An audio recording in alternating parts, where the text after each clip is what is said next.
कामभोग रूपी पुष्प न चुने, यमराज पकड़ लेगा पति पूजिका की कथा। स्थान जेतवन, श्रावस्ती। श्रावस्ती में एक महिला रहती थी।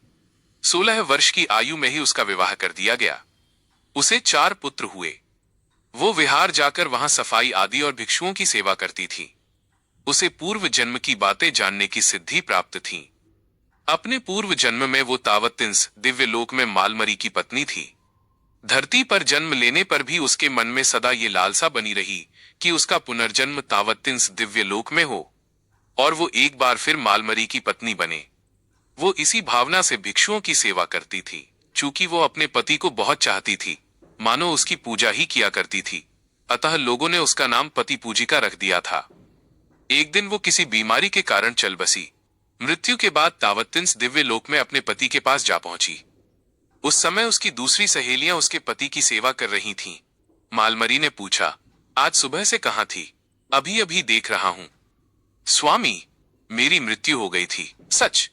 कहां जन्म हुआ था? श्रावस्ती के एक उच्च कुल में। वहां कितना समय बिताया? 10 मास तो मां की कोख में और उसके बाद 16 वर्ष की आयु में विवाह हुआ। 4 पुत्रों की माता बनी और धरती पर शरीर त्यागने के बाद एक बार पुनः तावत्तिंस दिव्य लोक में जन्म हुआ है और आपके सामने उपस्थित हूं। मनुष्यों की उम्र सामान्यतः कितनी होती है? अधिक से अधिक 100 वर्ष। बस इतनी कम उम्र होती है?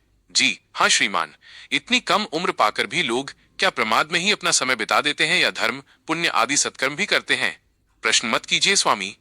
वहां तो मनुष्य अपने को अजर अमर मानते हैं और उसी के अनुकूल प्रमत्त आचरण करते हैं। ये सुनकर मालमरी को बहुत दुख हुआ। उसने सोचा, आश्चर्य है, घोर आश्चर्य है। सिर्फ 100 वर्ष की छोटी आयु प्राप्त करने पर भी धरती के लोग प्रमत्त होकर सोते हुए अपना सारा समय नष्ट कर देते हैं। पता नहीं धरती के ये लोग अपने दुखों से कब मुक्त होंगे।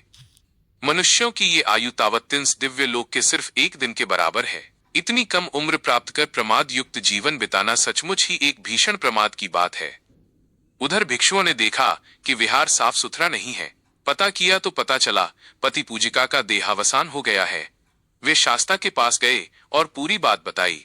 शाक्य मुनि ने उन्हें समझाया, हे भिक्षुओं, मनुष्य जीवन की अवधि बहुत ही छोटी है। इसी कारण सांसारिक विषयों में लिप्त इंसान को जब मृत्यु पकड़ कर ले जाती है तो वो रोता कलपता रहता है। ये कहकर उन्होंने ये गाथा कही। गाथा पुप्फानी हेव पचिनंतम व्यासत्त मनसम नरम अतितम येव कामेसु अंतको कुरुते वसम। 148। अर्थ, काम भोग रूपी पुष्प चुनने वाले, आसक्ति में डूबे मनुष्य को जो अभी तक कामनाओं से तृप्त नहीं हुआ है, यमराज अपने वश में कर लेता है। यह कहानी हमें समय की कीमत समझने की सीख देती है।